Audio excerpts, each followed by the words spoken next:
This is Sensei Nick Lores. I am going to talk about the tumfa, what it's for and what it does. Okay, this is a tumfa, or it's called a tufia also, but we call it tumfa.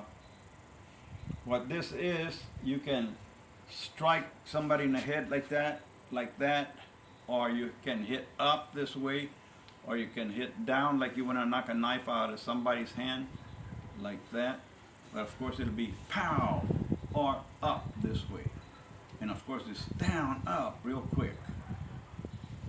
And you can block like this, you can block like this, or you can block like that.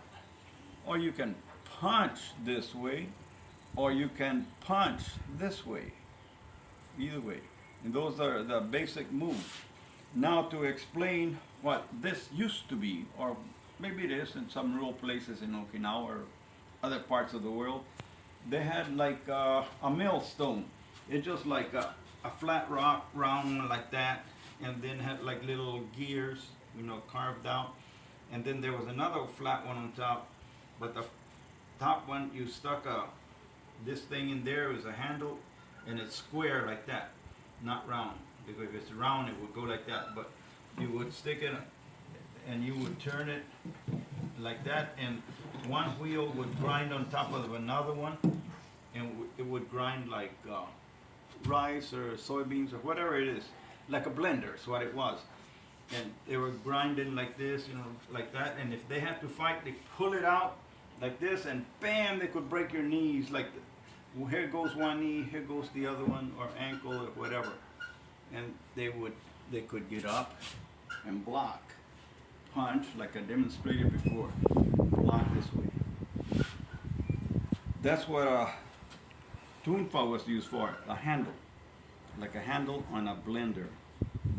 And they, in Okinawa, they call that grinding stone tofo uso no hiji. That's what they call it, tofo uso no hiji. And that's the story of the tumfa. And some police use the tumfa like that, and it works very good, because if somebody knocks your door down at a little after midnight on a Friday night, so it'd be Saturday morning, you can knock your door down, and you say, I already called the cops, go away, man, and he don't want to listen, and then he leaps at you, and here goes a tumfa like that. Bam! You can break his knee and break his head, and fight is over. That's how long it took. It doesn't take long. It takes very little. So what I did, I broke his knee and hit him on the head, and down he went, on top of the door that he had knocked down. Anyway, so the police come, and they just said, job well done. Oh, and also the police make a report. So they're making a report, is a deputy making a report to the guy who answers calls, dispatcher. And in those days, I don't know about now, you could hear everything over the radio on a police car. And this, the arresting officer, he put the guy in an ambulance. Ambulance took him away, so he's making a report. And the officer says, there's been a break-in and entering at 8465 Apache Lane. That was my address. And the dispatcher says, hold it, you went too fast. Repeat that address again.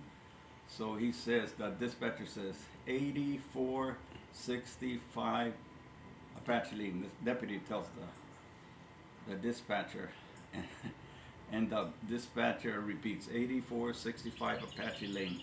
And then there's a pause, and then the dispatcher yells, that's my sensei's house. I was his sensei. He happened to be the dispatcher. He said, that's my sensei's house. And then you can hear over the radio, and he says, is the intruder okay? And the deputy says, no, he's on his way to emergency. See, my student had confidence in me. He really did. He didn't worry about me. He wanted to know if the bad guy was okay. So that was a little bit hilarious. So So anyway, that's the story about a tumfa. And when I first learned a tumfa in Okinawa, I didn't like it because it's so ugly. Look at it. Awful. I was embarrassed to get seen with them, but saved my life. And I was forced to do the kata, the tumfa kata. So, that's the story, a real story behind the tumfa.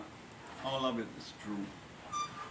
Even about the grinding wheel like that, pull it out and bam, bam, bam, bam, bam, block or whatever you want to do. And that was the tumfa story.